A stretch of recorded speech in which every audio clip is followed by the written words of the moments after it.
धनपुर नाम के एक छोटे से गांव में अमित नाम का एक 18 वर्षीय लड़का रहता था। अमित का जीवन बचपन से ही संघर्षों से भरा हुआ था। वो अनाथ था। उसकी माँ उसे जन्म देते समय ही इस दुनिया को छोड़ गई थी और उसके पिता ही उसके जीवन का एकमात्र सहारा थे। लेकिन किस्मत को कुछ और ही मंजूर था। जब अमित मात्र 8 वर्ष का था, तब उसके पिता किसी जरूरी काम से पास के घने जंगल में गए थे। उस दिन के बाद वे कभी वापस नहीं लौटे। गांव वालों ने बहुत तलाश की, लेकिन उनका कोई सुराग नहीं मिला।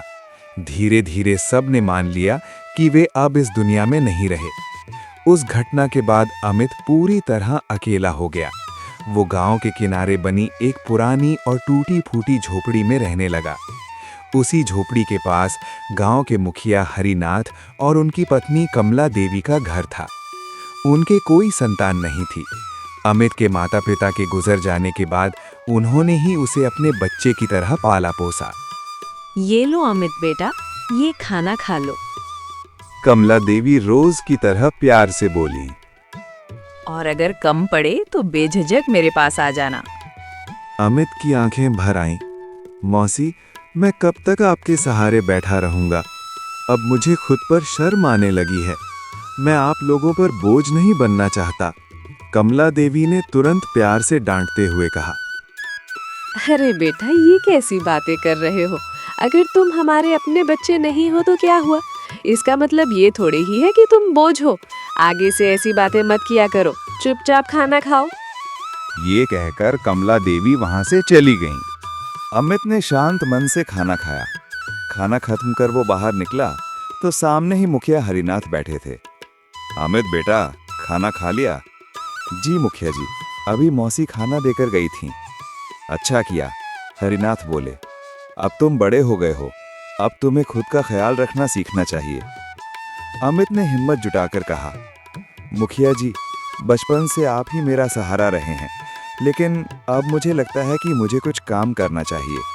मैं अपने पैरों पर खड़ा होना चाहता हूँ। हरिनाथ मुस्कुराए। इसमें शर्म की क्या बात है बेटा? अगर तुम कुछ करना चाहते हो तो सुनो। गांव के पास वाला जंगल अब पहले जैसा खतरनाक नहीं रहा। चाहो तो वहां से लकड़ियां काट लाओ या शहद इकट्ठा कर सकते हो। जी मुखिया जी, मुंह बोला। मैं कल ही जंगल जाऊंगा। अब समय आ गया है कि मैं आपके लिए कुछ कर सकूं। अगले दिन अमित एक कुल्हाड़ी लेकर जंगल की ओर चल पड़ा। थोड़ी ही देर में वो जंगल के अंदर पहुंच गया। चारों तरफ ऊंचे ऊंचे पेड़, अजीब सी खामोशी और ठंडी हवा बह रही थी। जंगल में कदम रखते ही अमित अपने मन में सोचने लगा, मुखिया जी और मौसी ने मुझे हमेशा अपने बेटे की तरह रखा। अब मेरी बारी है कि मैं उनके लिए कुछ कर दिखाऊं, ताकि उन्हें कभी संतान की कमी महसूस ना हो। अभी वो यही सोच रहा था कि अचानक उसकी नज़र एक कोयल पर पड़ी। वो कोयल बाकी कोयलों से अलग दिख रही थी। आकार में बड़ी, आंखें लाल और उसकी नज़र अमित पर जमी हुई थी। ये कोयल मुझे ऐसे क्यों घूर रही है? अमित बुदबुदाया। और ये दिखने में इतनी डरावनी क्यों है? तभी वो कोयल उड़ती हुई उसके बिल्कुल सामने आ गई और इंसानी आवाज में बोली, मैं तुम्हें अच्छी तरह पहचानती हूँ। तुम्हारा नाम अमित है और तुम रमेश के बेटे हो। ये सुनकर अमित के पैरों तले जमीन खिसक गई। ये कैसे हो सकता है? उसने कांपती आवाज में कहा। तुम तो एक कोयल हो, इंसानों की तरह कैसे बोल सकती हो? कोयल ने गंभीर स्वर में कहा, ये तुम्हारी आंखों का धोखा नहीं है, मैं सचमुच बोल सकती हूँ। दरअसल मैं भी कभी इंसान थी। एक तांत्रिक के श्राप की वजह से मुझे कोयल बना दिया गया। अमित और डर गया। मुझे तुम पर विश्वास नहीं होता। तुम कौन हो? कोयल बोली, मैं तुम्हारे पिता के बारे में सब जानती हूँ। वे जंगल में गए थे, लेकिन मरे नहीं हैं। वे आज भी जिंदा हैं। क्या? अमित की आंखों में आंसू आ गए। अगर तुम सच कह रही हो तो बताओ, मेरे पिता कहाँ हैं? कोयल बोली, मैं तुम्हें सब कुछ बताऊंगी, लेकिन पहले तुम्हें मुझे इस श्राप से मुक्त कराना होगा। अब अमित का डर और बढ़ गया। उसने मन ही मन सोचा, ये जरूर कोई राक्षसी शक्ति है जो मुझे फंसाने की कोशिश कर रही है। बिना कुछ कहे वो वहां से दौड़ पड़ा और सीधे गांव की ओर भागा। कुछ देर में वो हांफता हुआ अपनी झोपड़ी में पहुंच गया। ये जंगल बहुत खतरनाक है, वो खुद से बोला। यहाँ तो जानवर भी इंसानों की तरह बात करते हैं। मैं अब कभी वहां नहीं जाऊंगा। तभी कमला देवी खाना लेकर अंदर आई। अमित को घबराया देख वो बोली, अरे बेटा, तुम इतने परेशान क्यों लग रहे हो? सब ठीक तो है ना? कुछ नहीं मौसी, अमित ने झूठ कहा, बस थोड़ा सिर दर्द है। कमला देवी ने ज्यादा सवाल नहीं किए। खाना देकर वो बाहर चली गईं।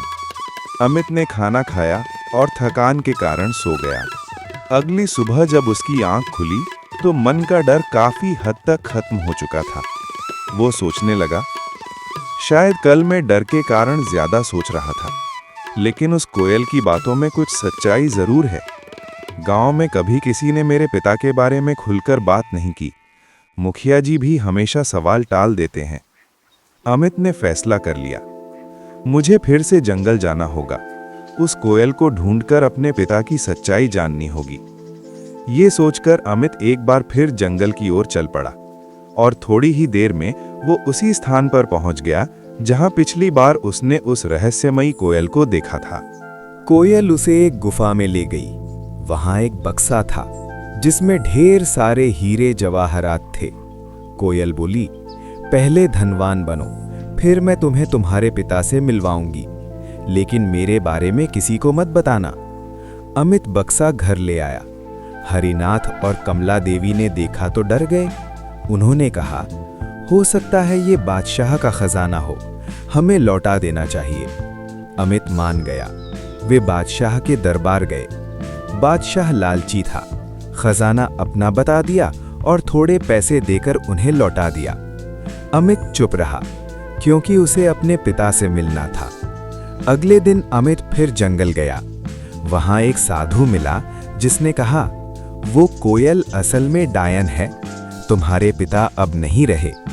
अमित ने विश्वास नहीं किया। पूर्णिमा की रात कोयल ने कहा, बोतल तोड़ दो, मैं मुक्त हो जाऊंगी और तुम्हें पिता से मिलवाऊंगी। साधु और मुखिया हरिनाथ ने रोकने की कोशिश की। उन्होंने सच बताया, सालों पहले डायन पूरे जंगल को खा रही थी। तब अमित के पिता ने बलिदान देकर उसे बोतल में कैद करवाया था। अमित भ्रमित हो गया और उसने बोतल तोड़ दी। डायन आजाद हो गई। सब कुएं की ओर भागे। साधु बोला, अब फिर से किसी एक को बलिदान देना होगा। अमित बोला, ये गलती मेरी है, बलिदान भी मैं ही दूंगा। और वो कुएं में कूद गया। डायन फिर कोयल बन गई, लेकिन अब बोल नहीं सकती थी। मुखिया हरिनाथ और कमला देवी टूट गए। उन्होंने बेटे समान अमित को खो दिया। धीरे धीरे समय बीता, लेकिन गांव में आज भी अमित की बहादुरी की कहानी सुनाई जाती है, जिसने अपने पिता की तरह पूरे गांव के लिए बलिदान दे दिया।